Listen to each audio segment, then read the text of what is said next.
Hai semuanya, perkenalkan nama saya Jose Pusarani Yoga Jetleli dengan NPM 12155201240095. Saya merupakan mahasiswa dari kampus Universitas Kristen Indonesia Maluku, Fakultas Ilmu Komputer, Prodi Informatika. Baik, di saat ini saya akan menjelaskan tugas yang kedua dari mata kuliah Interaksi Manusia dan Komputer. Yang kemudian ada 8 pokok pembahasan yang akan saya bahas, yaitu yang pertama, sistem komputer secara umum.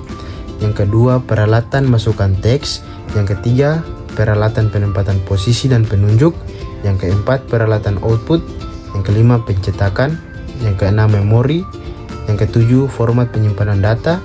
Dan yang terakhir, kecepatan prosesor.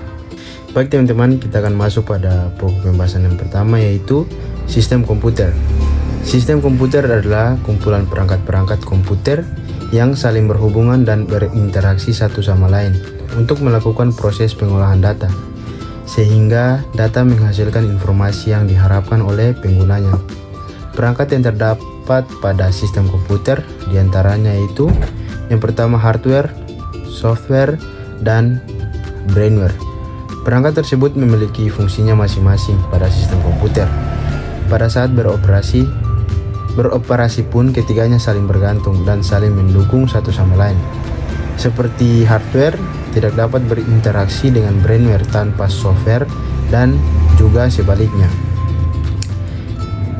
Baik teman-teman, dan ada penjelasan juga tentang hardware, software, dan juga brainware. Ya, jadi hardware adalah bagian fisik komputer yang bisa dilihat dan disentuh. Contohnya keyboard, mouse atau alat input. Yang kedua, monitor, printer, alat output, CPU, RAM, hard disk merupakan alat proses dan penyimpanan. Fungsinya untuk menerima input, memproses data, dan menampilkan hasil. Kemudian yang kedua ada software. Software adalah program atau aplikasi yang mengatur kerja komputer. Contohnya sistem operasi pada Windows dan Linux. Kemudian aplikasi ada Microsoft Word, browser, dan lain-lain. Fungsinya untuk memberikan instruksi agar hardware bisa bekerja sesuai perintah pengguna. Yang kemudian yang ketiga ada brainware. Brainware adalah manusia yang menggunakan dan mengendalikan komputer. Contohnya user atau pengguna, programmer, dan operator. Fungsinya untuk memberikan perintah dan mengolah sistem komputer. Kita masuk pada pokok pembahasan yang kedua, yaitu peralatan masukan teks. Peralatan masukan teks atau text input device adalah perangkat keras komputer hardware yang digunakan untuk memasukkan data berupa huruf, angka, simbol, serta perintah ke dalam sistem komputer. Perangkat ini merupakan bagian dari input device atau peranti masukan yang berfungsi sebagai antarmuka antara pengguna dan komputer. Dan juga ada keyboard atau papan ketik. Ini adalah perangkat masukan teks yang paling utama dan umum digunakan. Keyboard memiliki berbagai tombol mulai dari alfabet A sampai Z dan angka 0 sampai 9 hingga simbol khusus dan tombol fungsi F1, F12 untuk mengetik data dan perintah. Kemudian yang kedua ada virtual keyboard atau keyboard layar sentuh. Keyboard yang muncul pada layar perangkat sentuh seperti smartphone, tablet, atau touchscreen monitor. Pengguna memasukkan teks dengan mengetuk tombol pada layar. Tabel grafis stylus. Meski utamanya digunakan untuk menggambar, tablet grafis dan stylus dapat digunakan untuk memasukkan teks melalui tulisan tangan atau handwriting recognition yang kemudian dikonversi oleh perangkat lunak menjadi teks digital. Kemudian yang ketiga, pengenal suara atau voice recognition mikrofon. Mikrofon dapat digunakan sebagai perangkat input teks melalui teknologi speech to text. Pengguna berbicara dan komputer mengubah suara tersebut menjadi teks. Yang terakhir, scanner dengan OCR atau optical character recognition. Scanner memindai dokumen fisik dan perangkat lunak OCR. Mengubah gambar teks yang dipindai menjadi teks yang dapat diedit di komputer. Kita lanjut pada pokok pembahasan yang ketiga, yaitu peralatan penempatan posisi dan petunjuk. Peralatan penempatan posisi dan penunjuk atau pointing devices adalah peranti masukan atau input device yang digunakan untuk mengontrol pergerakan kursor atau penunjuk pada layar komputer atau monitor. Alat-alat ini memungkinkan pengguna untuk memilih objek, menggambar, dan berinteraksi dengan antarmuka grafis. Ya teman-teman, ada 5 peralatan dan fungsi, yaitu yang pertama ada mouse. Mouse adalah alat yang paling umum digunakan. Fungsinya untuk menggerakkan kursor, memilih klik, kemudian membuka file dan menjalankan perintah di layar. Kemudian yang kedua ada touchpad. Biasanya terdapat pada laptop. Pengguna cukup menggerakkan jari di permukaan touchpad untuk mengontrol kursor dan melakukan klik. Yang ketiga ada trackball. Mirip dengan mouse, tetapi yang digerakkan adalah bolanya, bukan seluruh perangkat.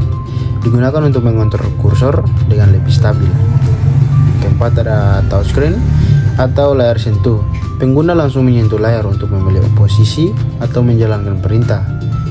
Banyak digunakan pada smartphone dan tablet. Stylus atau pen digital digunakan untuk menunjuk atau menggambar langsung di layar dengan tingkat ketelitian yang lebih tinggi. Pokok pembahasan yang keempat, yang kelima, peralatan output. Peralatan output adalah semua perangkat keras yang digunakan komputer untuk menyampaikan hasil pengolahan data kepada pengguna. Hasil tersebut bisa berupa tampilan visual, suara, maupun bentuk fisik. Dalam interaksi manusia dan komputer, peralatan output sangat penting karena menjadi cara utama komputer berkomunikasi dengan manusia. Dan teman-teman, ada 3 peralatan manusia berinteraksi dengan komputer. Itu yang pertama ada monitor atau layar, digunakan untuk menampilkan informasi dalam bentuk visual seperti teks, gambar, dan video. Monitor merupakan alat output yang paling utama. Kemudian yang kedua ada speaker atau handphone, digunakan untuk mengeluarkan suara seperti musik, notifikasi, atau audio dari video. Yang ketiga itu proyektor, digunakan untuk menampilkan tampilan dari komputer ke layar yang lebih besar, biasanya untuk kita presentasi di kelas atau dimanapun. Baik teman-teman, kita masuk pada pokok pembahasan yang kelima, yaitu pencetakan. Pencetakan adalah proses menghasilkan output dari komputer dalam bentuk fisik, biasanya pada media seperti kertas, menggunakan perangkat yang disebut printer. Dalam sistem komputer, pencetakan merupakan bagian dari peralatan output karena berfungsi mengubah data digital file di komputer menjadi bentuk nyata yang bisa dilihat dan dipegang.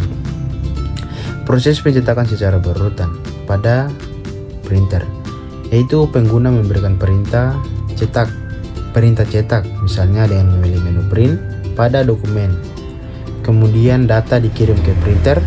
Komputer mengirimkan data berupa teks atau gambar ke printer, dan kemudian printer memproses data. Printer menerjemahkan data tersebut sesuai format yang bisa dicetak. Kemudian yang terakhir yaitu hasil dicetak kertas ke kertas. Printer menghasilkan output berupa tulisan atau gambar di kertas. Pokok pembahasan yang kelima yaitu memori. Memori adalah sistem komputer, adalah komponen yang berfungsi untuk menyimpan data, informasi, dan program, baik secara sementara maupun permanen. Agar dapat digunakan oleh komputer saat dibutuhkan, memori memungkinkan komputer bekerja dengan cepat, karena data yang diperlukan dapat diakses langsung oleh prosesor. Secara umum, memori terbagi menjadi memori utama, seperti RAM yang menyimpan data sementara saat komputer aktif dan akan hilang ketika dimatikan, serta ROM yang menyimpan data tetap dan memori sekunder seperti hard disk atau SSD yang menyimpan data dalam jangka panjang. Dalam interaksi manusia dan komputer, memori sangat penting karena membantu menyimpan input, proses, dan hasil sehingga pengguna dapat menjalankan aplikasi, menyimpan file, dan mengakses kembali informasi dengan mudah. Kemudian kita lanjut pada pokok pembahasan yang ke-7, yaitu format penyimpanan data. Format penyimpanan data adalah cara atau bentuk tertentu yang digunakan untuk menyimpan data dalam komputer sehingga data tersebut dapat dikenali, dibaca, dan digunakan kembali oleh sistem atau aplikasi. Setiap data yang disimpan di komputer memiliki format tertentu, biasanya ditandai dengan ekstensi file, misalnya TXT, dokumen, JPG. Format ini menentukan bagaimana data disusun dan bagaimana cara membukanya.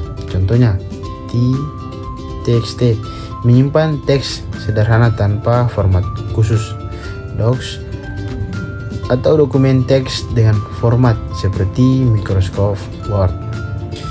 Yang kemudian ada JPG atau PNG yang kegunaannya untuk menyimpan gambar. Dan kemudian ada MP3 menyimpan audio, MP4 menyimpan video.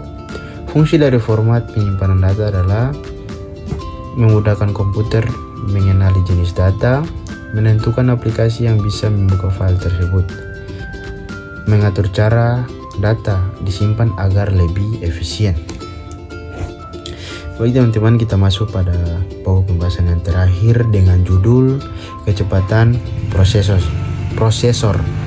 Kecepatan prosesor adalah ukuran seberapa cepat CPU atau Central Processing Unit dalam mengolah data dan menjalankan perintah dari pengguna. Kecepatan prosesor biasanya diukur dalam satuan hertz seperti megahertz atau jutaan siklus per detik dan gigahertz miliaran siklus per detik. Semakin tinggi nilai gigahertz, maka semakin banyak instruksi yang bisa diproses dalam satu detik, sehingga kinerja komputer menjadi lebih cepat. Dalam sistem komputer, kecepatan prosesor sangat mempengaruhi kecepatan membuka aplikasi, kelancaran menjalankan program, kemampuan multitasking atau membuka banyak aplikasi sekaligus. Namun, kecepatan prosesor tidak hanya ditentukan oleh gigahertz saja. Faktor lain juga berpengaruh seperti jumlah core atau inti prosesor, kapasitas RAM, jenis penyimpanan atau SSD atau HDD. Dalam interaksi manusia dan komputer atau IMK, prosesor yang cepat membuat respon komputer terhadap perintah pengguna menjadi lebih cepat sehingga pengguna terasa lebih nyaman dan efisien. Baik teman-teman, dan di video ini ada 5 referensi yang dipakai untuk menyelesaikan tugas ini. Sekian dan terima kasih.